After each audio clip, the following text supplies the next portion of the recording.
ድምጽ ህዝቢ ድምጽ ትግራይ ድምጽ እምነት ፍኖተ ብርሃን ድምጽ ህዝቢ ድምጽ ትግራይ ድምጽ በስመ አብ ወወልድ ወመንፈስ ቅዱስ አሃዱ አምላክ ዘላለም ሥላሴ ዘይተወልደ ዳግመ ኢይርአያ ለመንግሥተ እግዚአብሔር ክቡራንን ክቡራትን ህዝብ እግዚአብሔር አምልኩ ኩርናዓተ ዓለም ኮይንኩም ነዚ መንፈሳዊ ፕሮግራም እትስዑ በምልእኹም ለኩሉን ቅድሚ ኩሉን እቲ ኩሉ ዝከኣሎ ኣምላኽና እግዚአብሔር ብሰላምን ብጥዕናን ሓልዩ እንሆ ዝሓለፈ ሰሙን ብሰላም ኣጽኒሑ ሕዚ ከዓ ደሞ ናብ መበል ሻውዓይ ሰንበተ ክርስቲያን ቅድስት ኒቆዲሞስ ተባሂሉ ናብ ዝተሰየመ ብሰላምን ብጥዕናን ኣብጽሑ ብዛዕባ እዚ ዕለት እዚዩ ሓቢርና ክንመሃር ቃሉ ክንሰምዕ ብቃሉ ክንባረኽ ስለ ዘዳለወና ክብርን ልዑል ውዳሴን ኣምልኾን ንዑ ይኹን እናበልኩ ንዓኻትኩም እውን ኣብ ዘለኹምዎ ክፍለ ዓለም እቲ ዝፍኖ ዘሎ ቃሉ ኣብ ልብኹም ንኸዕርፈልኩም እቲ እትምነይዎ ኩሉ ንኽፍጽመልኩም ከምኡውን ድማ ትሒዝኩሞ ዝኒኹም ስዋኤ ብሰላም መፈጺሙ ንኹልና እውን ብሰላም መፈጺሙ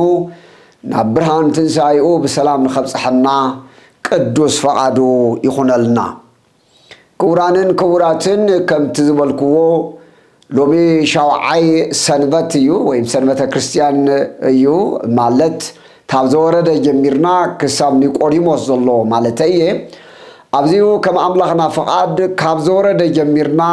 ሳምንታቱ ሓሊና ብንኽእሎ መጠን እሱ ብዝሃበናን ብዝለገሰልናን ብዝገለጸልናን መጠን ሓቢርና እናተምሃርና ቀኒና ኢና። ሕዚ ከዓ ድማ ብዛዕባ ኒቆዲሞስን ብዛዕባ በዚ ዕለት እዚዩ ዝንበብን ዝትርጎምን ቃል ኢና ሓቢርና ክንሪኦ ብፍላይ ኣብዚ ዓለት እዚኣ ድማ እንሪኦ ናፍቲ ዝሓለፈ ቅድሚ ገብርሄል ዝነበረ ናይ ደብረ ዘይቲ በዓል ፍርዲ ጎይታና ኢየሱስ ክርስቶስ ከም ዝተምሃርናዮ ናይ ልምዓንቲ ድማ ኣጠቓሊልና ንወስደና ጎይታናን መድሓኒናን ኢየሱስ ክርስቶስ ንሆነ እዚ ዓለም እዚ ክሕልፍ እሞ ክብረ መንግስቲ እውን ኸውርሰና ኣብ ዝመፀሉ ግዜ ናብኡ ብቑዓት ንኾነሉ ዓብይ ምስጢር ንመሃረሉ እዩ። ንኩሉ ዘጠቓለለ ማለት ይከኣል ኣብዚ ምስጢር ናይ ልምዓንቲ ብጠቕላላ እቲ ናይ ወንጌል ተልእኾ ወይ ከዓ ድማ ናይ ወልደ እግዚአብሔር ናብዚ ዓለም መፅኡ ናይ ዝመፀሉን መፅኡ ዝፈጸሞን ወይ ንኽፍጽሞ ዝዓቀዶን ብግልፂ ንመሃረሉን እንርድአሉን ጥራይ ከይኮነ ኣሚንናን ተረዲእናን እውን ከዓ ድማ እንድሕነሉ ክንድሕን እውን በቲ ቃሉ ጸኒዕና ንጓዓዘሉ ርእሲ ትምህርቲ ሓቢርና ንመሃሮ ዘለና። ስለዚ ለማዓንቲ ከምቲ ኩሉ ግዜ ንብሎ ኣብ ቤተ ክርስቲያንና ቅድሚ ገባሬ ሰናያት ካህን ወንጌለ መንግሥተ ሰማያት ቅድሚ ምስባኹ እቲ ዲያቆን ከምቲ ልሙድ እቲ ገባሬ ሰናያት ዲያቆን መፅኡ ዝሰብኮ ስብከት ኣሎ። በዚ ዕለት እዚዩ ዝስበኽ ስብከት ኣብ መዝሙረ ዳዊት መዝሙር 16 ቁፅሪ 3 ብግእዙ ወይ ከዓ ድማ ኣብ 17 ቁፅሪ 3 ብትግርኛ ትርጓሚኡ ትረኽብዎ እዩ። ኣብዚዩ ልበ ኣምላኽ ዳዊት ብዛዕባ ርእሱ ወይ ብዛዕባ በዓልነቱ ወኪሉ ዝተዛረቦ እንትኸውን ከሎ ሃወፅከኒ ሌሊተ ወፈተንኮ ለልብየ ኣመከርከኒ ወኢተረክበ ኣመፃ በላዒልየ ከመ ኢይንብብ ኣፉየ ግብረ እደ እጓለ እመሕያው ዝብል ኢና ንረክብ። እዚዩ ልበ ኣምላኽ ዳዊት ኣቐዲሙ ብዛዕባ ርእሱ ብዛዕባ ዘሎ ኩነታት ሽዑ ዝተናገሮ እንትኸውን ከሎ በዚ ከዓ ድማ ምስ ናይ ሎምዓንቲ ትምህርትና ምስ ኒቆዲሞስ ብኸመይ ከም ዝተተሓዘ ሓቢርና ክንሪኦ ኢና። ናብ ትግርኛ ክትርጎም ከሎ ብለይቲ ተመልከትካኒ ወይ ብለይቲ መርመርካኒ ሃወፅከኒ ሌሊተ ለይቲ ብለይቲ መጺኻ መርመርካኒ ወይ ደሞ ረአኻኒ በጽሕኻኒ ወፈተንኮ ለልቤይ ንልበይውን መርመርካዮ ልበይውን ኣብ ልበይ ዝመላለስ ኣብ ልበይ እንታይ ከም ዘሎ ልብን ኮላሊትን ትምርምር ንስኻ ስለ ዝኾንካ ኣብ ልበይ ዘሎ ነገር ኩሉ እውን መርመርካዮ ገና ካብ ልበይ ጎሲዐ በቃለይ ዝዛረብዎ ኩሉ ንስኻ መርመርካዮ ፈተንካኒ ኣብ ኣፈይ ድማ ዓመፅ ኣይተረኽበን ከምቶም ከመእይንበብ ኣፉየ ግብረ እደ እጓለ እመሕያው ደቂ ሰባት ከም ዝዛረብዎ አንደበተይ ብልበይ ይኹን በአንደበተይ ዓመፅ ይኹን ድማ ወይም ክፍኣት ይኹን ዝኾነ ነገር ከም ዘይዛረብ አንደበተይ ከም ዘይዛረብ ሲ ስኻ መርመርካኒ ይብል ብዛዕባ ልበ ኣምላኽ ዳዊት እዚ ዝበለሉ ንትንትነሉ ጉዳይ ወይም ርእሲ ኣይኮነን እንታይ እኳ ደኣስ እዚ ጥቕሲ እዚኡ ምስትና ኢሎም መዓንቲ ሰንበት ስሙ ዝተፀውዐ ምስ ኒቆዲሞስ ከመይ ክትሓዝ ከኣለ ንዝብል ኢና ሓቢርና ክንሪኦ ናይ ሎም መዓንቲ ወንጌል ዝተነበበልና ድማ ወይ ዝንበበልና ድማ ወንጌላዊ ዮሐንስ ኣብ ምዕራፍ 3 ጎይታናን መድሓኒናን ኢየሱስ ክርስቶስ ዝተዛረቦ ወይ ድማ ኣብኡ ተዘጊቡ ንረኽቦ ሓይሊ ቃል እዩ ስለዚ ንትምህርትና ግልጽ ንኾነልና ኩልኹም መጽሓፍ ቅዱስ ሰብ ቅድሚኹም እንድሕር ኣልዩ መጽሓፍ ቅዱስኩም ኣውፅኡ ኣለበለዚያ ደሞ ብፀጥታን ብርግኣታን ስምዑ እሞ ሙሉእ ወንጌል ዮሐንስ እኳ እንተዘየንበብናዮ ብሓፂሩ ካብ ምዕራፍ 1 ክሳብ 18 ዘሎ ሓይሊ ቃል ሓቢርና ክነንቦ ኢና እግዚአብሔር መንፈስ ቅዱስ እዩ እቲ ምስጢርን ጥበብን ዝገልጸልና እሞ እቲ ነንቦ ኣንቢብና ከም ታራ መጽሓፍ ከም ፊክሽን ከም ልብ ወለድ መጽሓፍ ነንቦ ወይ ከም ናይ ሓደ ታሪክ መጽሓፍ ነንቦ ከይኮነስ እዚ መለኮታዊ ቃል ናይ እግዚአብሔር ቃል ስለ ዝኾነ ልብና ዝቅድስን ዝሃንጽን ስለ ዝኾነ እዚ ቃል እዚኡ ብጸል ኩሉ ግዜ ከምቲ ዝብሎ ቅድሚ መጽሓፍ ቅዱስ ምንባብና ብጸሎት ወይ ምግላጽና ብጸሎት ጸሊና ክነንቦ ወይ ድማ ንመንፈስ ቅዱስ ተማሕጺና ግለጸልና ክንብሎ ይግባእ እዩ ንሱ ኢና እውን ንብል ዘለና ንዓይን ንዓኻትኩምን ሕዚ እውን እግዚአብሔር መንፈስ ቅዱስ ይግለጸልና ወንጌል ዮሐንስ ክንበብ ከሎ ዝ ቃል ዘእግዚእነ ወአምላክነ ወመድኃኒነ ኢየሱስ ክርስቶስ ለክብረ መንግስቱ በሕይወት ረስከ አርያም እዚ ቃል እዚሁ ናይ ጎይታናን መድኃኒናን ኢየሱስ ክርስቶስ ቅዱስ ቃል እዩ ካብቶም 12 ሐዋርያ ዮሐንስ ካብ ዝጽሓፎ ምዕራፍ 3 ካብ ፍቅዲ 1 ክሳብ 18 ካብ ወገን ፈሪሳውያን ሓለቃ አይሁድ ዝኾነ ኒቆዲሞስ ዝበሃል ሰብ ነበረ ንሱ ብለይቲ ናብ ኢየሱስ መጺኡ መምህር ብዘይ እቲ እግዚአብሔር ምስኡ ዝኾነ ሰብ ነዚ ንስኻ ትገብሮ ዘለኻ ተኣምራት ክገብሮ ዝኽእል ሓደ እኳ የለን እሞ ንስኻ ካብ እግዚአብሔር ዝመጽኻ መምህር ምዃንካ ንፈልጥ ኢና በሎ ኢየሱስ ድማ ሰብ ካልኣይ እንተዘይተወሊዱ ንመንግስቲ እግዚአብሔር ክርኢ ከቶ ከም ዘይኽእል ብሓቂ ብለካ ኣለኹ ኢሉ መለሰሉ እናስተውዐልኩም ኪዱ ናይ ኒቆዲሞስ ንግግርን ናይ ጎይታና ናይ መድኃኒና ናይ ኢየሱስ ክርስቶስ መልስን ሓቢርና እናነጻጽርና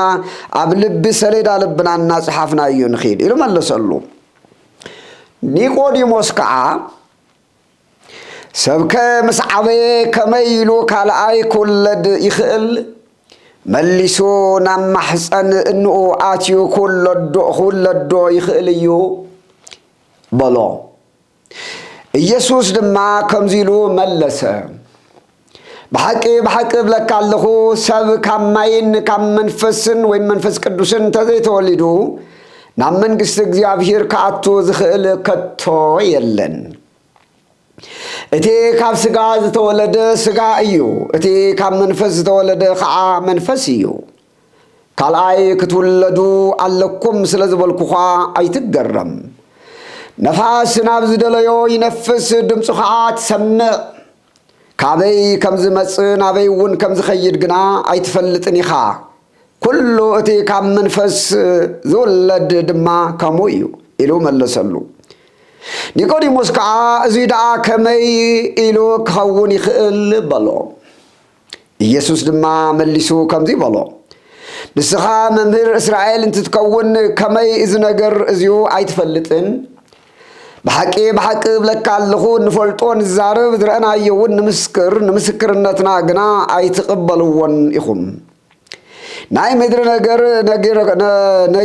ነጊረኩም ዘይኣመንኩሙስ ናይ ሰማይ ነገር እንተነገርኩም ግዳ ከመይ ጌርኩም ክትኣምኑ? ከመይ ጌርኩም ክትኣምኑ? ብዘይ እቲ ካብ ሰማይ ዝወረደ ወዲ ሰብ ናብ ሰማይ ዝደየበ ሓደ እኳ የለን። ኩሉ ብኡ ዝኣምን ናይ ዘለዓለም ህይወት ምእንቲ ክረክብ እምበር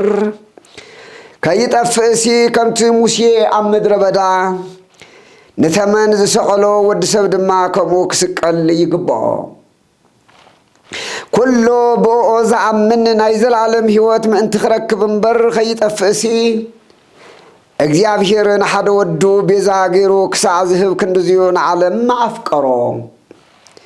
እግዚኣብሔር ንወዱ ናብ ዓለም ዝለኣኾ ዓለም ብኡ ምእንቲ ክትድሕን እምበር ንዓለም ክፈርድ ኢሉ ኣይኮነን። እቲ ብኡ ዝኣምን ኣይፍረዶን እዩ። እቲ ብኡ ዘይኣምን ግና ብስም ሓደ ወዲ እግዚኣብሔር ስለ ዘይኣመነ ድሮ ተፈሪድዎ ኣሎ። እቲ ፍርዲ ከዓ እዚ እዩ፣ ብርሃን ናብ ዓለም መፀ፣ ሰባት ግና ግብሮም ክፉእ ስለ ዝኾነ ካብ ብርሃን ጸልማት ፈተው። ኩሉ እቲ ክፉእ ዝገብር ግብሩ ምእንቲ ከይግለጽ ብርሃን ይጸልእ እምበር ናብ ብርሃን ኣይመጽን። እቲ ሓቂ ዝገብር ግና እቲ ግብሩ ብእግዚአብሔር ዝተገብረ እንተኾነ ምእንቲ ክግለጽ ናብ ብርሃን ይመጽእ። ብወዲ ብኢየሱስ ክርስቶስ ዝኣመነ ናይ ዘለዓለም ሕይወት ኣለዎ። ክቡራንን ክቡራትን ህዝቢ እግዚአብሔር ሎሚ ኣብ ምሉእ ኣብ ኦርቶዶክሳዊት ተዋህዶ ቤተ ክርስቲያን ትግራይ ኮነ ኣብ ኦርቶዶክሳዊት ተዋህዶ ቤተ ክርስቲያን ኢትዮጵያ ኢሉ እውን ናይዛ ፈለግ እዚ ኣብ ዝኽተላ ኣብ ምሉእ ዓለም ኣብ ዝጾም እዙይን በዚን ዝኣምኑ ኩሎም ሎማዓንቲ ዝተነበበልና ወንጌል እዚ እዩ። ኣብ ገጠር ይኹን ኣብ ከተማ ኣብ ዝኾነ ዓለም ሎማዓንቲ ቅዳሴ ኣብ ዝተኻየደሉ ኩሉ ዝተነበበልና እዚ ወንጌል እዚ ቃል እዚ እዩ። ነቦታትና ክብሪ ይብፅሓዮም እሞ በዓል ቅዱስ ያሬድ ክብሪ ይብፅሓዮም እሞ ኣቦታትና ተላውያን ያሬድ ይኹኑ ቅዱስ ያሬድ ብዝደንገገልናን ብዘቐመጠልናን በዚ ኣስማዕሚዑ ኩለን ኣብያተ ክርስቲያናትና ሎሚ እዚ ቃል እዚ እየን ወይ ደሞ እዚ ወንጌል እዚ እየን ኣንቢበንኦ። ኣብዚዩ ዝረአናዮ እንታይ እዩ? ኣብዚዩ ዝረአናዮ ሓደ ናይ ኣይሁድ ወገን ዝኾነ ካብ ወገን ፈሪሳውያን ሓለቃ ኣይሁድ መልአኮም ለአይሁድ ወሃሎ ኣሃዱ ብሲ እምነ ፈሪሳውያን ወይም እንፈሪሳውያን ዘስሙ ኒቆዲሞስ መልአኮም ለአይሁድ ልብ በሉ። ኒቆዲሞስ ዝተባህለ ናይ ኣይሁድ መልአኽ ማለት ሓለቃ ኣይሁድ ዝኾነ ኒቆዲሞስ ዝበሃል ሰብ ነበረ እዩ ዝብለና። ናይዚ ሰብ እዚዮ ድሕረ ባይታ ኣስፊሕና ክሪኦ እንተ ደኣ ኮይኑ ኣብ ኣይሁዳውያን ሕጊ ዘለዉ ተፈላለዩ ኣካላት ኣለዉ እዮም። ንኣብነት ጸሓፍቲ ፈሪሳውያን ሰዱቃውያን ዝበሃሉ በብክፍሎም ዝተቐመጡ ኣለዉ። ስለዚ እቶም ታፍቶም ኣይሁዳውያን በተለይ ጸሓፍቲ ፈሪሳውያን ዝበሃሉ እዚኦም እቶም ኣዝዮም ዝፍለጡ መምህራን ሕጊ እዮም። ናይ ሕጊ መምህራን ናይ ሕጊ ተርጓሚያን እዮም። ተሓተቲ ሕጊ ኦሪት እሳቶም እዮም። ስለዚ ካብዚኣቶም ናይዚኣቶም ድማ ሓለቆም ወይ ደሞ ካብዞም ፈሪሳውያን ሓለቃ ኣይሁድ ዝኾነ መራሒ ኣይሁዳውያን ዝኾነ ውሩዩን ፍሉጡን ዝኾነ ሓደ ሊቅ ናብ ጎይታናን መድሓኒናን ኢየሱስ ክርስቶስ ከም ዝመፀ ኢና ንርኢ። ልመሉ ልብ በሉ አመጻጽኡ ንሱ ብለይቲ ናብ ኢየሱስ መጺኡ መምህር ብዘይቲ እግዚአብሔር ምስ ዝኾነ ሰብ ነዚ ንስኻ ትገብሮ ዘለኻ ተአምራት ክገብሮ ዝኽእል ሓደ እኳ የለን እሞ ንስኻ ካብ እግዚአብሔር ዝመጸኻ መምህር ምዃንካ ንፈልጥ ኢና ይበሎ ሊቅ እዚኡ ፍልይ ዝበለ ታፍቶም ካልኦት ሊቃውንቲ አይሁድ ጸሓፍቲ ፈሪሳውያን ሰፊሕ ግንዛቤ ዘለዎ ሰብ እዩ ብዙሓት መሓዙቱ ከምኡ ዝበሉ መምህራን ሕጊ ኦሪት እዚ ዓይነት እዚኡ አይረእይዎን ናይ ጎይታ ንኢየሱስ ክርስቶስ ዝጥምትሉ ዝነበሩ መነጸር ውሽጢ ዓይኖም ከም ናይ ኒቆዲሞስ ዝበለ አመለኻኸታት ካይኮነ ናይቶም ካልኦት ፈሪሳውያን ሊቃውንት አይሁድ ንጎይታና ኢየሱስ ክርስቶስ ዝጥምትዎ ዝነበሩ ክብሪ ምስጋና ንዑ ይኹን እሞ ከም ታራ ወዲ ዮሴፍ ከም ሓደ ወዲ ጸራብ ዕንጨቲ ከም ሓደ ስሑት ዳይሪእዎ ነበሩ እምበር ከምዚ ዝኣክል እግዚአብሔር ምስኡ ዝኾነ እሞ ካብ እግዚአብሔር ዝመጸ እሞ እግዚአብሔር ምስኡ ዝኾነሉ ሰብ እሞ ድማ እቲ ዝገብሮ ተአምራት በኃይል እግዚአብሔር ዝገብር ምዃኑ አትሊ እዚኡ ዝተረድኡ ወይ ነበሩ ኒቆዲሞስ ግን ተረዲኡ ወይ ምንም እንኳ እርግጠኛ ሆይኑ ንሽዑ ክሳብ አዝዩ ብዝበለጸ ዝከታተሎን ብዝበለጸ ዝመሃርን ዝርድኦን እቲ አመናዊ መሲሕ ንሱ ዝትርጉሞ ብኦሪት ሙሴ መራሒ ናይ እስራኤል መራሒ ሕጊ ዝተቀበለ እግዚአብሔር ካብ ማእኸልኩም ከማይ ዝበለ ነቢይ ከተሰልኩም ኢሉ ዝጽበዮ ዝነበረ ወይም በኦሪቱን ከዓድማ እቲ ከሳብታ ይሁዳ ዘር ዝውለድ ናንበሳ ደቦል መሲሕ ክርስቶስ ምዃኑ እንኳ ብዝግባእ ኒቆዲሞስ ንግዚኦን ተዘይተረድኦ ኒቆዲሞስ ግን ዝርኦ ሓደ ንሄ እዚ ዝርኦ ዘሎ መምህር ሊቅ መምህር ምዃኑ እሞት ዝገብሮ ተአምራት ከዓድማ ካብ እግዚአብሔር ምስኡ ዝኾነ ሰብ ጽርሑ ዝኾነ ሰብ ከይኮነስ እግዚአብሔር ምስኡ ዝኾነሉ ሰብ ነዚ ዝገብሮ ተአምር ደአምበር ታራ ሰብ ዝገብሮ ከም ዘይኮነ ነቲ ተአምር ርኡ ናይ እግዚአብሔር ሰብ ምዃኑ ይምስክር ኣሎ ኒቆዲሞስ ታፍቶም ጎይታናን መድኃኒናን ኢየሱስ ክርስቶስ ተአምር ክገብር ከሎ ዝረእዩ ብዙሓት አይሁዳውያን ሓደ እዩ ነይሩ ቀደም ኢልኩም ትፈልጥዎ ጎይታናን መድኃኒና እማት ኣብ ዮሐንስ ወንጌል ምዕራፍ 2 ክትሪኡ ከለኹም ኣብ ቃና ዘገሊላ ኣብ መርዓብ ዝተገበረሉ ጊዜ ነተን 6 ኣጋን ነቲ ማይ ናብ ወይኒ ከም ዝቐየረ ኣብ ቃና ዘገሊላ ዝተገበረ ተአምርን ከምኡ ዝበሉ ተአምራትን ካፍቶም ዝረእዩ ሞሪኦም ከዓ ልቦም ዝተኸፈተሎም ልቦም ዝበርሃሎም ሓደ ሰብ እዚ ነይሩ ስለዚ እዚ ሰብ እዚኡ ስለ ክልተ ነገር ናብ ጎይታናን መድኃኒናን ኢየሱስ ክርስቶስ ብለይቲ ይጓዓዝ ኣሎ ብቀትሪ ክጓዓዘ ይኽእልን ብቀትሪ እንድሕር ደኣ ተጓዒዙ እዚ ሊቀ ካህን እዚ መልአከ አይሁድ ስለ ዝኾነ مساعتهم حبرت ذلوا أيهوداوي فتاتي حق سلزغنا كتري بصحابي برهان مس يسوع كريستوس بتشعي جزي مس حابيرو مخياد أي مرسن سلخ للتناجر كوني خليو حادث والناجن بأنت بقالون كم ذنقرنا ناي أيهوداويان فرحتونيو تقبلينتون خيسينيو كريتسايز كي يقولوا كي ينقفوا كي يواردوا تلايلهم نتعلمون كي يسناخلوا اتزدليون كما فولتون نزخل نجر كي يتعنقفوا بقتريخ ممسا ايدلين انتاي قد ايوز مرس قتري مستم ايهوداويان ممران حقنا وعلى من خريستوس يسوع كريستوس نتممهري لذلك الله كم زفولته يكونس كما عتهم كم ذا يفلت كوينو حبير مساعتهم نجرجن تقويتاز جبرو ناتخاتات له كجبرو خممر الجنة دمان دجنا ون إننا مجوته كخيريو دليموس الذي قدامي ليتز مرس الله حدا نايهود فرحات الله ፍርሓቱ ከዓ ደሞ እንደገና ዝሓሰቦ ከይበፅሐ ከይተርፍ ከይጭንቅፎ ነቲ ሓሳቡ ዘይኮነ ስም እናሃቡ ከየጓንይዎ ኣብዚ ከየብልዎ ሓደ ንሱ እዩ ተኻልኣይ ኣቦታትና መተርጉማን እውን ከም ዝብልዎ ብዝበለፀ እውን ክርድኦ ዝግበአና እንካ ብቀትሪ ከፊልካ ምምሃር ብለይቲ ምምሃር ይበልፅ ለይቲ ኣብ ናይ ኣብነት ናይ ቤተ ክርስቲያንና ኣስተምህሮ ሪኢኹሞ እንተኮይንኩም መጽሐፍትን ንባባትን እንተዘይኮይኑ ብቀትሪ እንመሃሮም መብዝሕቶም እንመሃሮም ናይ ዜማ ትምህርትና ብምልኦም ለይቲ ኢና እንመሃሮም ለይቲ ኩሉ ነገር ጸጥ ረጭ ይዝበል ዝሓንኩለካ ያለን ዓይንኻ ከም ልቡ ኸይዱ ዝጋለበሉ ርሕቐት ዝሪእሉ ነገር የለን እስተፈላለዩ ድምፅታት እውን ዝርብሽኻ ነገር የለን ጣሕመሽ ዝብል የለን ዝረአ የለን ለይቲ ኩሉ ነገር ዝእከበሉ ሰዓት እዩ ስለዚ ጽሞና ገይሩ ለይቲ ኣብዚ ጽሞና ገይሩ በይኑ እሞ ካልኦት ከዓ ድማ ዝቆራቆስዎ ዘይብሉ በይኑ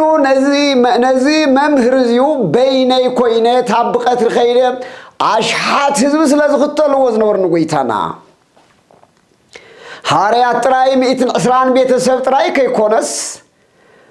ልዕሊ 5,000 ታውን ላዕሊ ኣቦታት ስኢሎም ብትርጉም ክብልዎ ከለዉ ኣብ ገበያ ኣብ ዕዳጋ ክንደይ ከም ዝርከበ ይፍለጥን ግን ዝኾነ ኮይኑ ልዕሊ 5 ዕዳጋ ዝእከብ ህዝቢ ደድሕሪ ዝስዕብ ዝነበረ ስለ ዝኾነ ቀትሪ ኒቆዲሞስ ቀትሪ ኸይዱ ንጎይታና ከም ልቡ ዝሓተሉ ግዜ ከምዚ የለ ተረድኡ እዩ ምሁርያ እዩ ፈላጥ እዩ መስተውዕል እዩ እንታይ ደኣ መረፀ ለይትን ተኸድኩ ይዝዕሸኒ ሓደ ኣይሙሮይ ሰብስብ ኣኪበ ከም ልበይ ክመሃር እየ ካልኣይ ቀናቀነኒ የብለይን ከም ልበይ ኣይሙሮይ እውን ሽዑ ክሕዘለይ ክሽከመለይ ይኽእል እዩ ክርድአኒ ይኽእል እዩ ናይ ለይቲ ጸሎት ነዚ ፍሉይ ዝገብሮ መንፈቀ ሌሊት ትነሳእ ብለይቲ ተንሲኻ ነዚ ዳዊት ሃወፅከኒ ሌሊተ ወፈተንኮ ለልቤ ኣመከርከኒ ወይተረክበ ዓመፃ ውስተዓፉየ እድኻሲ ንስኻሲ ለይቲ ሃወፅከኒ ብለይቲ ጎብነኻኒ ንረኻኒ ብለይቲ መርመርካኒ ዓመፃ ኣብ ልበይ ተረኽበ ኒቆዲሞስ ብለይቲ ምስ ጎይታ ተራኸበ ጎይታና ኢየሱስ ክርስቶስ ኒቆዲሞስ መርመሮ ልብን ኮላሊትን ዝምርምር ጎይታ እዩ ኣምላኽና ኢየሱስ ክርስቶስ ዝበሎ ትንቢት እውን ንኽፍጸም ርግኢሉ ንኽርዳእ እንሆ ኒቆዲሞስ ብለይቲ ናብ ኢየሱስ ክርስቶስ ከይዱ እዚ ትምህርቲ እዚኡ ወይ ድማ ሓሳብ እዚ ከም ዘቕረበ ንሪኢ ኣለና ንከታተሎ ይኹን ዳ እምበር በዚ ምክንያት እዚኡ ዝኸደ ኒቆዲሞስ በዚ መልስ እዚኡ ዝሃበን መጀመርያ ጊዜ ኣኽቢሩ ዝመልስ ዝሓሳብ እዚ ንጎይታና ኢየሱስ ክርስቶስ ዝተዛረበ ኒቆዲሞስ ካብ ጎይታናን መድሓኒናን ኢየሱስ ክርስቶስ ዝተመለሰሉ መልሲ ግን ኣዝዩ ዝገርም እዩ ትምህርቲ ርእሲ ትምህርትና ከይትርስዖ ዘይተወልደ ዳግመ እይርአያ ለመንግስተ እግዚአብሔር ሰብ ካልኣይ ዘይተወለደ ንመንግስቲ እግዚአብሔር ክሪእ ኣይኽእልን እዩ ርእሲ ትምህርትና ሕዚ ኒቆዲሞስ ሊቅ መምህር ኢየሱስ ክርስቶስ ተኣምራት ከም ዝገብር ትዝገብሮ ዘሎ ተኣምራት እውን ብሓይሊ እግዚአብሔር ምዃኑ ይርኢ ኣሎ ይግንዘበሎ ተረዲኡ ኣሎ ነገር ግን እቲ ዝቦ ዝኒሄ መልስ ጎይታ ዝምልሰሉ መልሲ ተመልከትዎ ቅድሚኡ ኣብ ቅኔ ቤት ከም ናይ ግእዝ ጉባኤ ቀና መጽንዒት ዜማ ኣላ ብኩሉ ዓለም ዝብላ ኩሎም ሊቃውንቲ ትፍለጥ ሊቃውንቲ ትፈልጥዎ ኢኹም ኩሎም ረቢ ሰገደ መንፈቀ ሌሊት ለረቢ ኣኮኑ ኣጽባይት እምና ኣጽባይት ዓቢ ሊቅሲ መንፈቀ ሌሊት ለይትሲ እትረቢ እትሊቅሲ ነትሊቅ ሰገደ ኣኮኑ ኣጽባይት እምና ኣጽባይት ዓቢ ምክንያቱ ካብ ኣጻብዕቲ ዓቢ ዓየን ረወን ተነጻብዕቲ ኣጻብዕትኩም ረይወን ሕደደ ጻብዕትና ታብ ኩለን ዝዓበየት ኣጻብዕቲ ብቁመታ ማእኸለይ ተጻብዕት ኣላ ስለዚ ሊቃውንት ረቢ ሰገደ መንፈቀ ሌሊት ለረቢ ኣኮኑ ኣጽባይት እምና ኣጽባይት ዓቢ ከም ዝበሎ ሊቅ ረቢ ሊቅ ሓለቓ ይሁድ ኒቆዲሞስ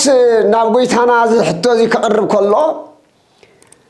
ጎይታና ናይ ባህሪ ሊቅነቱ ናይ ባህሪ ገንዘቡ ዝኾነ እዩ ናይ ኢየሱስ ክርስቶስ ሊቅነት ብትምህርቲ ዝረኸቦ ይኮነን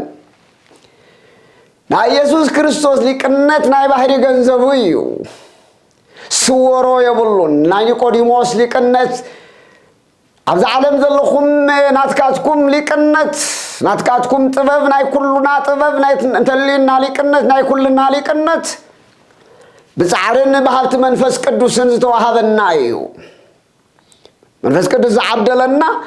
እንደገና ነቲ መንፈስ ቅዱስ ዝሃበና ታለንት ዝሃበና ጸጋ ደግሞ ብትምህርቲ ደኺምና ዝኣከብናዮ ኢና ተሸኪምናኒና ኒቆዲሞስ ከፊሉ ኣብ ሊቃውንቲ አይሁድ ተማሃረ እምበር ረቨሌሽን ረኺቦ ወይ ድማ ተገሊጹሉ ወይ ናይ ባህሪ ገንዘቡ ናይ ባህሪ እውቀቱ ኣይነበረን ሎብ ኩልና ክንግንዘብ ይግባእ ኣንታ ሊቅ የትብል ሊቀ ሊቃውንቲ ርእሰ ሊቃውንቲ ሊቀ መምህራን መዓት መቸም በዚ ሰዓት ይበሃል ስም የለን አቤት ጉድ ሊቀ ሊቃውንቲ ሊቀ ስልጣናት ሊቀ መምህራን ሊቀ ማእምራን ሊቀ ኩሉ ሊቅ ንብሎ ዘለና እዚ ኩሉ ስም መፀውዒ ደኺምካ ዘምፀኻዮ ወይ ከዓ ድማ እንዳተማሃርካ እውን መንፈስ ዝሃቡን ቅዱስ ዝሃበካ እዩ ስለዚ ካሊእ ናትካ ናይ ባህሪ ገንዘብካ ኣይኮነን እሞ ኒቆዲሞስ እዚ ምስሓተት ጎይታና ኢየሱስ ክርስቶስ ከምዚ ኢሉ ይምልሰሉ ተጸበየ ድዩ ኢየሱስ ድማ ሰብ ካልኣይ እንተዘይተወሊዱ ንመንግስት እግዚአብሔር ክርኢ ከቶ ከምዘይኽእል በሐቅ ብለካ ኣለኹ ኢሉ መለሰሉ ኒቆዲሞስ ብስሩ ሓሲቡ ወይፈልጥን አስተንቲኑ ወይፈልጥን ነገር ግን እዚሁ ስውር ዳይኾነ እምበር ብመጽሐፍተ ነቢያት ግን ተዘሪቡ ነይሩ እዩ ወዲ ሰብ መሲሕ ምስ መጸግን ጥምቀት ከም ዝመጽግን በብዙሕ መንገዲ ይንገር ነይሩ እዩ ነቢያትም ተዛሪቦም ከም በዓል ሕዝቅኤል ዝመሳሰሉ ብዙሓት ነቢያ ቀደም እውን ነገር ግን ኒቆዲሞስ እዚሁ ኣየስተውል ነይሩ ዝኾነ ኮይኑ ግን ኒቆዲሞስ ዝተዋሃበ መልሲ ፈጺሙ ኒቆዲሞስ ይሓለወ እዩ ወይታ እንታይ ይበሎ ብሊቅነት ኣይጽድቕን ብእውቀት ብዝሓተ ይጽድቕን بطبب بزحاته يصدقن بحفت بزحات عيدحانن يصدقن بزخونه منقدي زلكان بصدق ترخبا يكون كان بحفت تولدخا بحرقه تولدخا بزلكا زخونه يكون حفتي بمنم عينت لمنغست እግዚአብሔር አይትሪዮን ለመንግስት እግዚአብሔር ብቁዕ ክትኮን አይትخلن بحفتخا لم ብዙሕ ሰብ ሚሊዮናት ንቤተ እግዚአብሔር በመሃቡ መንግስት አምላክ ዝውንን ይመስሎ لومي بستفلالي منقدي نا منقست أملاك كأتو خقرتريو انتدو بهياب مهاب تدو بستفلالي منقدي نا منقست እግዚአብሔር كأتو ييلو تسفاز قبر بزح سبب عالم تريو واللهم يخم نقر قلنا منقست እግዚአብሔር كأتو الناز خيل منقدي حدن يو نمنجست እግዚአብሔር نمنجست እግዚአብሔር نورسلو نمنجست أملاك بعين حل بعين ሃይማኖትና نورسلو هذا እግዚአብሔር زيجنت زيجا منجست أملاك نورسلو نزلالم عالم مس أملاك ننورلو كاري منس يلن منجدو حدن زيون مصحف قدس دغاغيمو خمس نغرنا دحرود قت ادم بموداقو مخنيات كاب ادم كسع موسى حق زي منبارو كل حبيرو يخنا النيرو صدقن حقنا يفلط النيرو كاب موسى كساب كريستوس اكو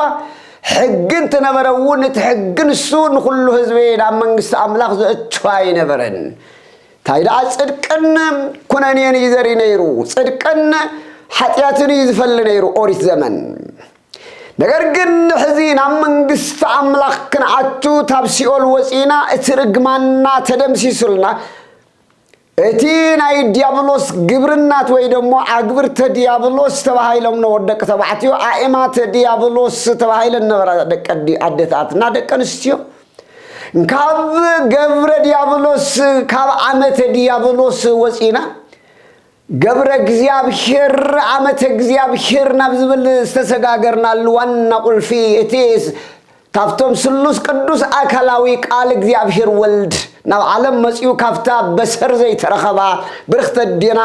ተወሊዱ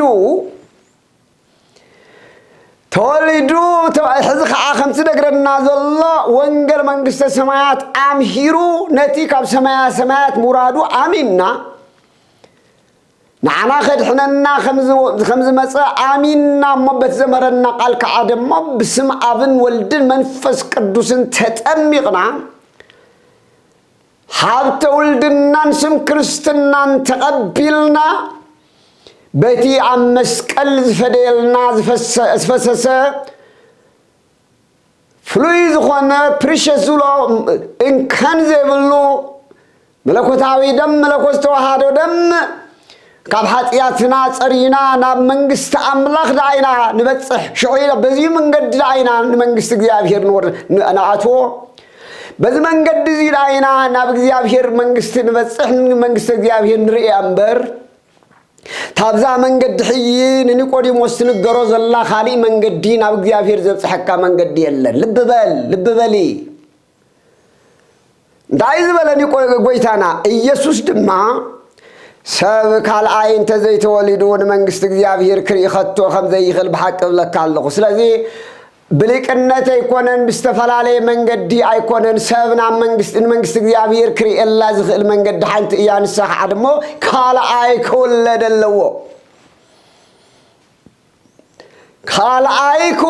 ኣለዎ ብውልደተ ስጉ ብሓረገ ስጉ ብዓልየቱ ብኻሊእ ኣይኮነን ካልአይ ዳግም ክውለድ ኣለዎ ዝበል እዩ መልሲ ይብዎ ኒቆዲሞስ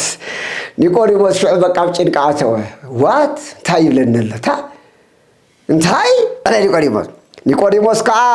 ሰብ ምስ ዓበየ ከመይ ኢሉ ካልአይ ክውለድ ይኽእል መሊሱ ናብ ማሕፀን ንኣትዩ ክውለድ ይከኣል ድዩ ጽናሕባ ግለፍባ ሊቅ እንታይ ትብለኒ ኣለኻ ከመይ ኢሉ ክከኣል ይኽእል ከመይ ክኸውን ይኽእል ሰብሲ ተወሊዱ አሪጉ ሰይቡ ዋላ ሰብ ኮይና ምድሪ ምስ መፀ ይንዓስ ይዕበ ተመሊሱስ ናብ ማሕፀን ንኡድዩ ኣትዩስ ካልኣይ ክውለድ ትብለኒ ዘለኻ ይብል ዘሎ ወንደሪንግ ኣስገራሚ ነገር እዩ ብኒቆዲሞስ ሌብል ኮይንኩ ትይዎ ከለኹም ሊቅነቱ እዚ ማእኸል ዝገብረ ይነበረን ኣይኮነን ኒቆዲሞስ ይዝሪኦ ዘሎ ሰብሰብነት ናይ ሰብነት ነገር ይዝሪኦ ዘሎ ብሰብና ኸሙ ለሙውን ትኾነ ማዓት ከም ኒቆዲሞስ ይጭነቁ ብዙሓት ኣለዉ ለሙውን ብዙሓት ፈላስፋታት ብዙሓት ሊቃውንቲ እዚ ዓይነት እዚኡ ሕቶ ተሸኪሞም ክኸውን ኣይኽእልን ኢሎም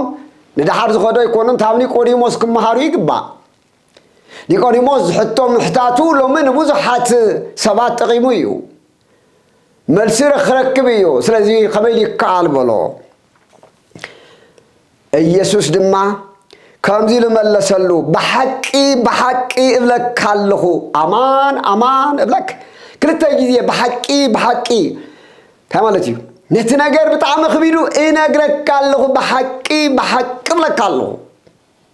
ከም ቀልዲ ከይትሪኦ ከም ተራ ነገር ከይትቕበሎ በሐቂ እብለካ ኣለኹ ሰብ ካብ ማይን ሕዝ ገለጾ ካብ ማይን ካብ መንፈስ ቅዱስን ወይም ካብ መንፈስን እንተ ዘይተወሊዱ ናብ መንግስት እግዚአብሔር ከቶ ከኣቱ ዝኽእል ከቶ የለን ካብ ማይን ሰብ እንታይ ይብለና ሰብ በሐቂ እብለካ ኣለኹ ሰብ ካብ ማይን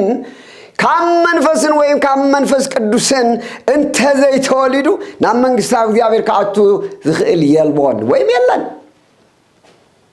ተማለት ካብ ማይ መንጽሂ እዩ መስተስረይ እዩ ብንስሓ እቲ ዮሐንስ ናይ መጀመርያ ዘጥምቆ ዝነበረ ናይ ጥምቀት ናይ ንስሓ ጥምቀት ነይሩ እዩ ጎይታ ዝዛረቦ ዘሎ ግን ናይ ንስሓ ጥምቀት ኣይኮነን ናይ ንስሓ ጥምቀት መጀመርያ አለ ይስተኸደጉ መጀመርያ ታብ ናይ ንስሓ ታብ ናይ ኃጢአቶም ዝገብርዎ ነበሩ ኣብዚ ግን ካብ በደልናን ሓጢአትናን ንኣምን ባህቲ ጥምቀት ለስርየተ ሓጢአት ብዝስረየላ ብሓንቲ ጥምቀት ንኣምን ጸሎተ ሃይማኖት ክንደይኹም ትደግምዎ ወንኣምን ባህቲ ጥምቀት ለስርየተ ሓጢአት ብዝስረየላ መሰስሪ ሓጢአት ብዝኾነት ብሓንቲ ጥምቀት ንኣምን ከም ዝበሎ ተሓዲ ቀዳማይ ብማይ ዝብለና ዘሎ በዚኻ ትሕፀበልኻ ማለት እዩ ብጥምቀት ትማይ ጽሩይ ማይ ጥራይ ኣይኮነን ጽሩይ ማይ ኣይኮነን ብለሲንግ ማይ ገቦ ዝኸውን በቲ ዝረአ ብኻህን ብጸሎት ተባሪኹ ክጥመቕ ከለኻ ወይ ባሕሪ ኣቲኻ ሰለስተ ግዜ ብቕጥልቅ ክትብል ከለኻ ተባሪኹ ክትቅበሎ ከለኻ ብእምነት እዚ ማይ እዚኡ መንጽሂ ይኾነካ ኣሎ ማለት እዩ ወመንፈስ ቅዱስ በመንፈስ ቅዱስ ከሐድሽ ፍጥረት ትኸውን ኣለኻ حدوش فطرت تكون الله حدوش أكلك يكون أنت حدوش فطرت تكون الله بتتمكت بماين بتمكت حدوش تمكت حدوش فطرت تكون الله وما يمنسي هزيانة زنسهنا بزيو بتي منفس كدوس دما خدكبر دما بتقطما كلها حاريات كنقرنا خلو أبغى حاريات سراح مراف كل تقدس بيتروس تاي من تنقبر موتاي تقول داخل كلو منو بيجس كرسوس أمانو مسبلا تايز بولم بأمينكم تتأمقوا بالحريو تتأمقوا ترسو تتأمقوا نعم منفس قدوس إياك تقبل يخمي منفس قدوس دما يحدثك يقدسك حدش فطرة يقبرك سلسل قويت أنت يبلي تامين كام منفس قدوس زيت امكت حتى ولدنا نسم كريستنا تقبلك زيقنت أتي متمسوعيتي نايذيا بير بر منقسة سماياتن عوش تغازنا بري موت حتيات كان زدر عمي عم مسقل زفسسة ويد ما قويتانا مدحانينا يسكسو عم مسقل تسقيلو زقبرو مدحانن تغول انت الله إذا تنكيت ذي خادما كم بزيد ما عمين حاب تولدنا نسم كرسنا نرينا منقسة عملاق زيقاتات محتمنا ايو لببال ما يتم تتم ناي منفس قدوس بمنفس قدوس ما يتم تتم بوريتو زمن ابراهام استوى غزرت يديرو ذكر ورا እግዚአብሔርና አብርሃም ዘሃቦ ግዝረት እዩ አብርሃም ነው ባዓሉም ዘአረገ ይተገረዘ ሁሉ ሰብ ወድስ ተባዕታይ ዝበለይ ገረዝ ይተባለ በሐዲስ ጥምቀት ግን ግዝረት ነበረ አይነበረ ኣብ ሕጊ ከም ኦርቶዶክሳውያን ከም ናይ ዝመጸ كم حدا قبول غيرنا يزنبرن زي قدن دمو زنبر بوريتم زلا زخونه امبر نمنግስት አምላክ ግን ዝፍይድ ስለ ዝኾነ ይቆናለው ምን ደቀና ደቀ ተባዕትዮ ዝግረዙ ዘለው ግዝረት ደቀ አምላክ መኻኑ ተሪየና ዝነበረት ጥምቀት ክሳብ ዝመጽዩ ሎም ግን ናይ ግዝረት ተተከት ጥምቀትያ ناي لبنا أب لبنا زلو ناي حاتيات شلفت ناي حاتيات ناب بمنفس قدوس بناي منفس قدوس بلح ملاصة ويد ما لاما بلو لاما بمنفس قدوس لاما أب لبنا زلو حاتيات تنكل بنسها قريصنا دربينا لومي كنتما كلنا زيو تامنا ويتمكتنا بزينا كريستيان صعبت ክርስቶስ نبحال ناي منግስተ ሰማያት ዜጋታት ነው ስለዚህ ኒቆዲሞስ እዚ ሰምዕ ኣሎ ይብላል ማለት እዩ መንግስተ ክታአት ይኸለን እቲ ካብ ስጋ ዝተወለደ ስጋ እዩ እቲ ካብ መንፈስ ዝተወለደ ከዓ መንፈስ እዩ ካላይ ክትወለዱ አለኩም ስለዝበልኩ አይትገረም ልብ በሉ ወይተና ብደም ገሪ ገልጸለሎ ብደም ገሪ ይብራህረህለሎ ምክንያቱ ጨኒቁ ወሎ ኒቆዲሞስ ተአኻት ብለን ዘለኻ አሪገ አነስ አሪገ ከመገር አደይም ቀደም ዝቦ አበይ ክረኽባ ዝዛረብ ዘሎ ሕዚ ወይተና ግን ይብራህረህለሎ أتم زبي እግዚአብሔር መንፈስ ቅዱስ ተዘይገልጽልና አንተ ዘይብራህሪህልና መንፈስ ቅዱስ ተዘይብራህሪህልና አንተ ዘይገልጽልና ልብና ደረቅ እዩ በቀሊል ዝሰምዕ ይሆነን ነዚዩ መንፈስ ቅዱስ ክንቃነን መንፈስ ቅዱስ ክንምሕፀኖ ዘለና ልብና ሕድሰልና እንተ ዘይክል ስለዚ ጎይታና መድኃኒና ኢየሱስ ክርስቶስ ሕይ ንኒቆዲሞስ የብራህርህ ኣለሎ ስማ ራኽ ነግረካ እቲ ካብ ስጋ ዝተወለደ ስጋ እዩ ካብ ስጋ ዘርኢ ሓረገ ትውልድ ኒቆዲሞስ ካብ ዘርእኻ ተወሊድካ ኒኻ ውልደተ ስጋ እዩ እቲ ካብ መንፈስ ዝውለድ ግን መንፈስ እዩ እቲ መንፈሳዊ ውልደት እዩ ተመልከት ካብ ብመንፈስ ቅዱስ ኢኻ ትልወጥ ዘለኻ መንፈሳዊ ውልደት መንፈሳዊ ዕብየት መንፈሳዊ ለውጢ ኢኻ ትርኢ ዘለኻ እምበር ስጋኻ ይቕየርን ዘሎ ተዓፅምኻ ይስበርን ዘሎ ቁመትካ ይቕየርን ዘሎ ጨጉርኻ ይቕየርን ዘሎ ኣካላትካ ከም ዘለዎ እዩ ነገር ግን ብሰብ እውን ክረአ ዝኽእል ብሂወትካ እውን ክትፈልጦ ዝግበአካ ግን ኣብ ውሽጢ ግን ብመንፈስ ቅዱስ እናትለምለምካ ዳግም ብመንፈስ ቅዱስ ሙላድካ እቲ ናይ ስጋ ኣእምሮት ኣብ ዓለም ዝነበረ ብምሉእ ገዲፍካ ሓድሽ ፍጥረት እናኾንካ ተዓበለኻ ንዕባይ ማለት እዩ ስጋ ካብ ስጋ ካልኣይ ዝተወለደ ካልኣይ ክትውለዱ ኣለኩም ስለ ዝበልኩኻ ይትገረም ንኣብነት ይብሎ ኣሎ ነፋስ ናብ ዝደለዮ ይነፍስ ይብለና ነፋስ ናብ ዝደለዮ ይደፍስ ድምፁ ከዓ ትሰምዕ ካበይ ከም ዝመፅእ ናበይ እውን ከም ዝኸይድ ግና ኣይትፈልጥን ኢኻ ንኣብነት ይብሎ ኣሎ ኩሉ እቲ ካብ መንፈስ ቅዱስ ዝውለድ እውን ከምኡ እዩ ይብሎ ኣሎ ንኣብነት ንፋስ ሲ ይብሎ ኣሎ ንፋስ ሲ ክነፍስ ከሎ ንፋስ ክነፍስ ከሎ ድምፁ ከዓ ትሰምዕ ኢኻ ድምፁ ትሰምዕ ኢኻ ድምፂ ንፋስ ንሰምዕ ኢና ካበይ ከም ዝመፅእ ዘሎ بخماي كم زمص زلو كاوي كم زمص زلو نابي ون كم زخيد غنا ايتفلطني نفاس بمولا ذا ختما يزلا بمصحفت ببرقت بزمنو ببي كم زمص دارنا بت نريولو على بلذيا غن نفاس تاي يمسل ببي مص نابي يخيدلو لنا دمصينا نسمع انبر بعيننا نريو ነገር አይኮነን ይውለማ ካበይ ከም ዝመጽእ ናበይ እውን ከም ዝኸይድ ግና ኣይትፈልጥን ኢኻ ኩሉ እቲ ካብ መንፈስ ቅዱስ ዝውለዱ እውን ድማ ከምኡ እዩ ንፋስ ብተግባሩ ኢና ንሪኦ ንፋስ ዓበይቲ ኦማት ክገለባብጥ ንኽሪኦ ንፋስ ብሓይሊ ኦማት ክነዋኑ ንሪኦ ክዳውንትና ክነኻኽ ንሪኦ ብቻ ብተግባሩ ንፋስ ብድምፁን ብዝገብሩ ሓይሉን ንሪኦ እቲ ዳግም ዝተወለደውን ዝረአዮ እቲ ካብ መንፈስ ቅዱስ ዝተወለደውን ንሪኦሉ ካሊእ መለክዕቲ ኣይኮነስ ናይ መንፈስ ቅዱስ ፍረ እዩ ኣብ ገላትያ 5 ዘሎ ናይ መንፈስ ቅዱስ ፍረ መንፈስ ቅዱስ ንሪኦ ስለዚ ብመንፈስ ንዓበና ንኸይድ እናተለወጥና ንኸይድ ከም ተዓበይቲ ንፋስ ነተዓበይቲ ነገራት ከም ዝደፍኦ ከም ዝፍንቅሎ ንርኢ ታብነ ዓለም ሓጢያት እናራሓቕና ቅድስናና እናሃየለ ሓይሊ ተኣምራት እናገበርና ቅድስናና እናዓበየ ብተግባርና ብስራሕና ብደይላዊ ብዕለታዊ ተግባርና ንርአ ዳግማይ ተወለድና ዲነ መስለኩም እስክንረአዮ ኩልና ክርስትና ተክርስትና ሀብተ ወልድና ስም ክርስትና ስም በጣም ጸጽቦ ስም ሒዝና ኢና እስኪ ገብረ ስላሴ ትበሃል ሰብተሊኻ ዓመተ ስላሴ ትበሃሊ ወለተ ስላሴ ኃይለ ስላሴ ለምኳ ገብረ ዝበሃል እንዳተንዓቕ ኸይዱ ገብረ ይተወልና ዝሉ ጉድ መፂና እንሄድ ናይ ኣምላኽ ገብሪል ካብ ምፅዋዕ ዝሕፍሮ ዘመን መፂስ ካልእ ሎሚ ፍቅርተ ስላሴ ወልኒ ሃስካለ ስላሴ ወልኒ ወይ ደሞ ኃይለ ስላሴ ወልኒ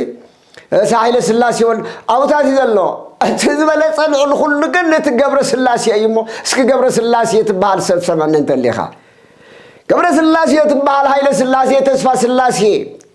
كلات ببسمكم ذلهم اسكري وهاب تولد الناس مكرسنا تقبلكم داقم توليدكم يقوم ولدتكم علم ديري الله كل داي فلتكم الله من فساوي ولدتكم خمس الله تابسقاس تولدنا دينا اني نحساب لومي ويس من فساوي ولدتنا وشتنا الله أزيو ممزن خالي أين رخمون أتم كهنات تتمغز لهم أتم فلسطين عالم زمنكم أتم باباسات نوزع عبي خبرز تعدلنا أتم ممنان بسم أبن ولدن منفس قدوس تتمغنا داقم توليدنا مخانا بدن ريال لنا فرينا انت يمثل ويتانا زلنا زلنا بزينا نملكت بزينا نمثل بزينا نبر بخالي أين الوطن لكان فاسكم زي بتكبارهم بر بخاليو خمنا ينريو خلو تام منفس قدس ولدون بفر منفس قدس ينريو يقولون حزون نيقوديموس يقرم الله يقرم كوي نيقوديموس كافتم بفريسا حزون يقرم الله مو خمسول انت عايز والله نحن ملسينا نيقوديموس كا أزي كدا خما يخون كم يخون يخيل بلا وندرينج كم يخون يخيل ما ده قاتل نزلها نيقوديموس كا أزي دا كم يخون يخيل بلا يسوس ملسو كم زي بلا نسخة ممر إسرائيل أنت تكون كما إذا نجرزيو أيتفلتن بحق بلك الله النفلتون الزارب زرعنا أيون نمسكر النتنا جنا يتقبلوا ونيخم ناي مدر نجر نجركم زي آمنكمس ناي سماي نجر تنجركم قد خميلكم كتامنوا بزيتي كاب سماي ورده ناف سماي زريب حدا كحل نبلنا ناي زاوير بيتسب أزيو أبكل التغفيل ناس لدرريو تاب قصري عسرت سلسته الله كساب عسرت شمونت أبناء صح نجور فنوات خاتات الوا حزقنا بزي سكريو نيقوديموس خمسة عين الزبالة زي تماهير الله زيو بليتي عجني عروب بدم بغير رزني الله تماهير الله تردي الله هذه منم كم زي قبره بليتي بسقويتا حديرو تماهيرو وديو كتر خاطر السيخ خير الله بل لبام حزقات رقات رقعة مساعتهم يوعل الله مستم فريساويانن مستم صحفتن فريساويانن يوعل الله نجر جن زغلو حزون كاتاتري الله نجر جن حزون يمهري الله حزون تابزيع جميرو دك أمزمر قويتا يس كريستوس كوين الله زقرم كوية تعال نجر تزبلني يهوداسي قطر يمسكويتا يوعل نيرو أجر ماكمن قطر يمسكويتا نا يس كريستوس حبيرو يوعل يمار تزقبر تأمريري نيرو ليت جن تخيز نبرة ناوي يسك يكون زحدر نبرة ليت جن انتاي كتوني يخم النابلة مستم صحافتن فريساويانن يدر عدر نيرو يكرم كويو مستم عيهودن مستم فريساويانن ظلوا نيقوديموس كعرما قطر مساعتهم كفيلو الناوعلة ليت خادم مسقويتنا يس كريستوس قايم بحري حدر تقلاوتش كوي اتناي وشتي ندقه اتوست دقز نبرن وشت خمسة عتمري ونا نيقوديموس بعلو نعته هاين زي مسا زيت بعلو زمسا يرخمم ولا خمتم حواريات كوي تصوعد كانت كون عندها وهالي يوم مسيوم نيقوديموس كسخج بعلو ري يمسي بتعمرات ري يمسيو تافت زريو زلو ري يمسيو ولا خم باولوس كو بعد حيل تعمرات ألف يمصن قص يمصن ويتا نيقوديموس بعلم بس ذكرم لما أقول بزحات عوشت بيت እግዚአብሔር ይሁዳ ዝኾና عبدك زلو خم بعل نيقوديموس ዝኾኑ نعملاخم بملو لبهم بملو حيلهم زملخوهم زلو أنا يتراترن عبيت خريستيان مسانات طويلهم زي يقدسوا ويدما خمتن احنا عبت بيت እግዚአብሔር طويلهم زي يمرو ناي كريستوس አገልግል ታባናት ጳጳሳት ታብድ ካህናት ታብ ዲያቆናት ታብ ሰባኪያን አመንቲና ይልና ዳዊት ተንጠልጥልና ክርስቲያን ይልና ታቤት እግዚአብሔር ንመላለስ ደቅ ተባዕትዮ ደቀንስቲዮ እሞ ዘይ ተለወጥና ማለት እየ አብ ተግባር ዘየለራ ሰባት እኮ እግዚአብሔር ዝፈልጦም ከም ኒቆዲሞስ እኮ ለይት ብጸሎት ሁሉ ዘዛርብዎ እኮ ብዙሓት ክነብሩ ይኽእሉ ኒቆዲሞስ በዚህ ይመጽዩ ዝገርም ሰብ زي عبد الحري أنت هاي كل تناجر بتشان نيقوديموس هاب وانجيل يوحنس ثلاثة جيت تسوي الله رحمه تن كل التاني بالكوناي موداتات مرتنا خوني نيقوديموس بالحري أنت يكونه يقرم زتعدله أبي سبيو بار مجمريا أبي يوحنس وانجيل معرف شوعته 4 الله خان بالكمية تملكته تماهير الله فريط الله مدحن مخان تردي الله جن تفتم يهوداويان وشتي وطت طببኛ ብልሃተኛ ጎበዝ بسهور يسرح الله زي ገበረ እቶም ሓሻኽር ናብ ሊቃነ ካህናት ፈሪሳውያን ተመለሱ እንግዲህ ሓሻኽር ናብ ንጎይታና ኢየሱስ ክርስቶስ ከጽምድዎ ሰለልቲ የሚሉ ኹደረም ከመይ ገይሮም ክርስቶስ ከጽምድዎ ከመይ ገይሮም ስሙ ከጥፍዎ ታይ ገብረሎ ታይ ይሰርሐሎ ታይ የምህረሎ ዝብሎ ሰለልቲ أتامخ زبلو سللت النويهم تعيات مسيرهم أبغى أتم حزب تتنقق بفلاي በላይ መራሕቲ ሃይማኖት ኣብ ጽቡቕ ኣከባቢ ዘሎ በተለይ ሰባክያነ ወንጌል ደቀይ ተጠንቀቁ ፈለስቲ ደቀይ ኣሕዋተይ ተጠንቀቁ በተለይ ካህናት እውን ጠንካራታት ካህናት ተሊኹም ተጠንቀቁ ጠንካራታት ሰበኽቲ ተጠንቀቁ ጠንካራታት ፈለስቲ ተጠንቀቁ ጠንካራታት መንፈስ ቅዱስ ዘለኩም ጳጳሳት ተጠንቀቁ ለሙውን ሰለልትን የውዮም ኣብ ገዛኻ መጽዮም ንዓኻ ዝረዱ እንዳመሰሎም ኣባባ ዝብሉኻ መጽዮም በቲን መጽዮም ኸጽድፉኻ ክድግፉኻ ኸይኮንስ ክድግፋኻ ኸይኮናስ ሓሊኽን ከውድቓኻ ሓሊኾም ከውድቑኻ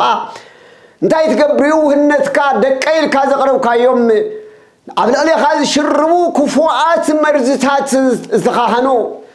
ኣብ ዝሓለፈ ዓመታት ዝረአናዮም ንጳጳሳት ናይ ኢትዮጵያ ጳጳሳት ብፍላይ ዓፊኖም ብተፈላለየ ነገር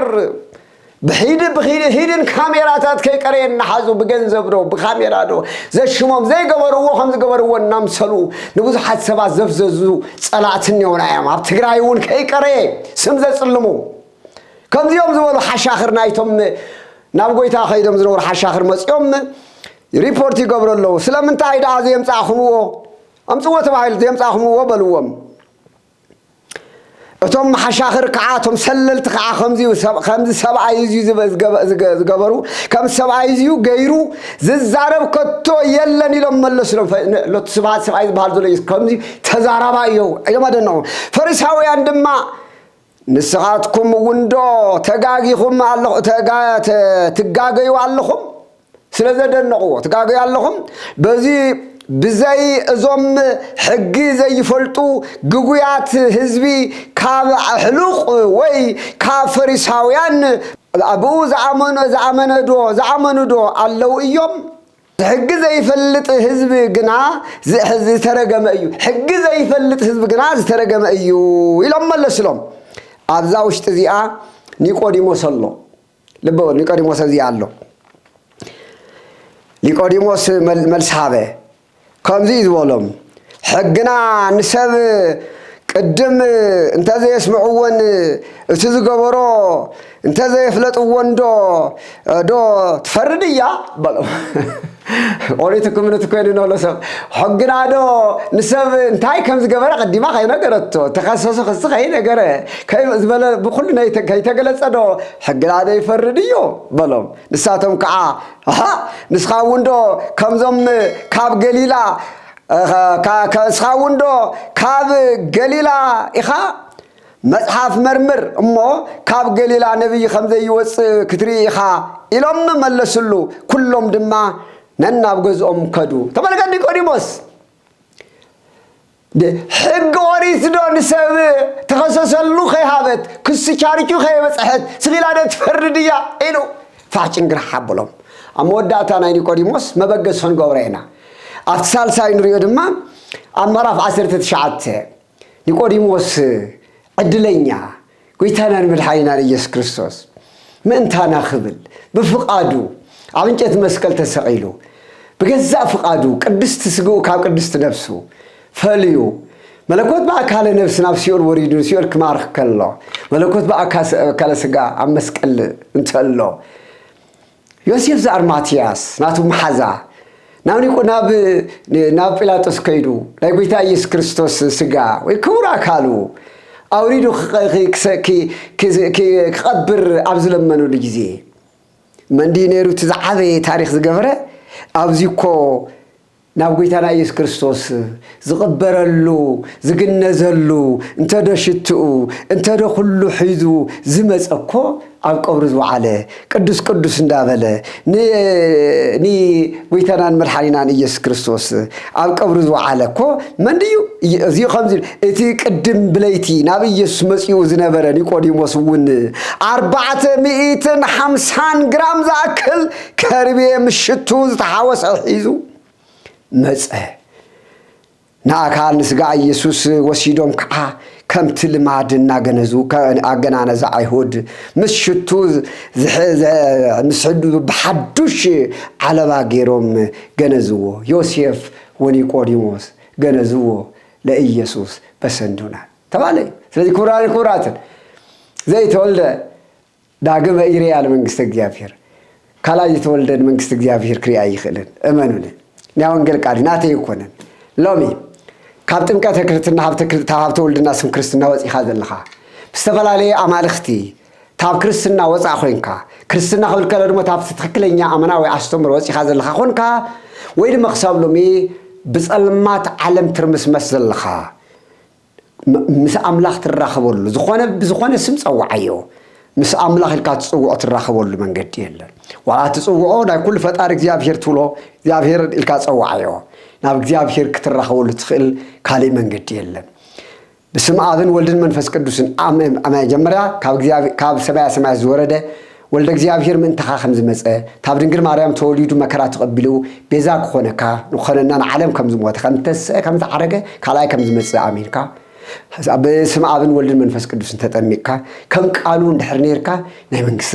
መንግስተ ሰማያት መርአይ ጥራይክ ይኮነስ ንዘላለም ዓለም ኣብ መንግስተ ሰማያት ክትነብር ኢኻ እዚ አንተ ዘይገርካ ግን ምንም አይነት ካሊ መስኮት ሸሊኳ ተአትወል የለን ካሊ መንገድ ውን ትጓዓዘሉ የለን ህይወትን መንገድን حقن نسون تراي منيو مدحانينا ኢየሱስ ክርስቶስ تراي ስለዚህ ኩሎም አቦታትና ቅዱሳን እንኳ ብጸሎት ዝሐጉስና ናብኡን ክንቀርብ ብኡ ጌርና ክንድሕንዳ አንበር ዝኾነ ይኹን መልአኽ ይኹን ዝኾነ ብኻሊ አንፈት ገይሩ ምስዚ የቀረበ ብናይ በዓል ስልጣን ናብ መንግስት አምላኽ ዘሳግረ ካየለን ፍላይ ካሊ ታብ ክርስትና ወፃ ዘልኻውን ካሊ መንገዲ ናብ ገነት ተአትወል ይለድሞ ታሰዓት ዚአያ ኩልኩም ናብ እግዚአብሔር ተመለሱ እግዚአብሔር ይባርኩም እግዚአብሔር ይቀድስኩም